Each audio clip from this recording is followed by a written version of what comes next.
கோவை கொடிஷியா மைதானத்தில் திமுக சார்பில் நடைபெற்ற கிரிக்கெட் போட்டியில் வெற்றி பெற்றவர்களுக்கு அமைச்சர் செந்தில் பாலாஜி பரிசுகளை வழங்கினார். கோவை கொடிஷியா மைதானத்தில் திமுக இளைஞரணி செயலாளரும் சேப்பாக்கம் சட்டமன்ற உறுப்பினருமான உதயநிதி ஸ்டாலின் பிறந்தநாளை முன்னிட்டு ஒருங்கிணைந்த கோவை மாவட்டம் திமுக சார்பில் மாவட்ட அளவிலான கிரிக்கெட் போட்டி நடைபெற்றது. இந்த போட்டியில் வெற்றி பெற்றவர்களுக்கு அமைச்சர் செந்தில் பாலாஜி பரிசுகளை வழங்கினார். இறுதிப் போட்டியில் வெற்றி பெற்ற அணிக்கு முதல் பரிசு 1,00,000, இரண்டாம் பரிசு 75,000, மூன்றாம் பரிசு 50,000, நான்காம் பரிசு 25,000 பரிசுகள் மற்றும் கோப்பைகளை அமைச்சர் செந்தில் பாலாஜி வழங்கினார். இந்த நிகழ்ச்சியில் கோவை மாவட்ட திமுக பொறுப்பாளர்கள் கார்த்திக், மருதமலை சேனாதிபதி பையா கவுண்டர், CR ராமச்சந்திரன் மற்றும் கட்சி நிர்வாகிகள், பொதுமக்கள் ஏராளமானோர் கலந்து கொண்டனர்.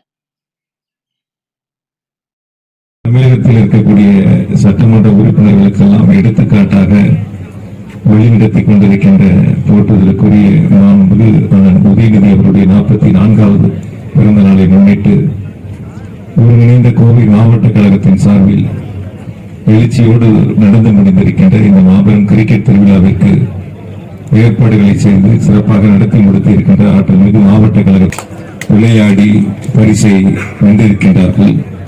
நம் அனைவர் சார்பாகவும் வெற்றி பெற்றவர்களுக்கு வாழ்த்துக்களை இந்த நேரத்தில் அன்போடு தெரிவித்துக் கொண்டு தமிழகத்தினுடைய முதலமைச்சர் மாண்புமிகு தளபதி அவர்கள் தமிழகத்தில் இருக்கக்கூடிய மாவட்டங்களில் கோவை மாவட்டத்திற்கு முன்னுரிமை கொடுத்து அனைத்து திட்டங்களையும் செயல்படுத்தி வரக்கூடிய முதலமைச்சர் மாண்புமிகு தளபதி அவர்கள் இளைஞரணி செயலாளர் மாண்புமிகு அண்ணன் உதயநிதி